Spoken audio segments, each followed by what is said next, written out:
Technically, sprain means to wrench or twist ligaments beyond the physiological limit of joint movement.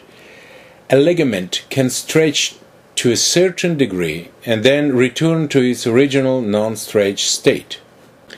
For example, if we will flex our hand to the maximum angle, then this bend will represent the wrist anatomical flexion movement. If we will give it a little pressure, the bend will increase somewhat and we will feel a sensation of pain, which will make us understand that we reached a physiological limit to flexion movement. In case if we will apply lots of pressure and will hyperextend or hyperflex the wrist, shoulder, knee, elbow or hip, then this pressure will exceed the physiological elasticity of ligament and it will be sprained, the condition at which ligaments will be traumatized and often will even sustain a partial or complete tear. As a result of this trauma, ligaments as well as bursa and capsule of the joint will become inflamed. In case of sports-related injuries, usually the two conditions happens concurrently.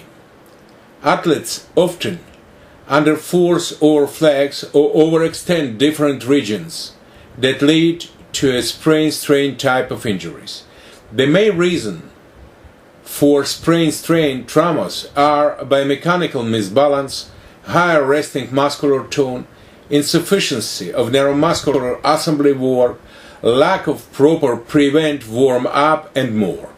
In this seminar, in addition to self-massage, self-trigger point therapy, hot and cold applications, Boris teaches special techniques for neuromuscular re-education and biomechanical corrections, which contribute significantly to the prevention of re-injuries as well as to improving athletic performances.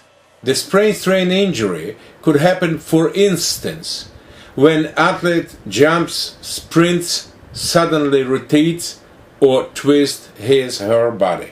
The amount of force that has been applied to the joint region and spinal column versus ability and stress carrying capability of the affected regions will determine the amount of damage to muscles, intervertebral disc, ligaments, and tendons. Sometimes it could result in microscopic partial tears, just several fibers. Sometimes it could have bigger damage, such as much more noticeable partial tear of tendons, ligaments, herniation of intervertebral disc, and muscles tears.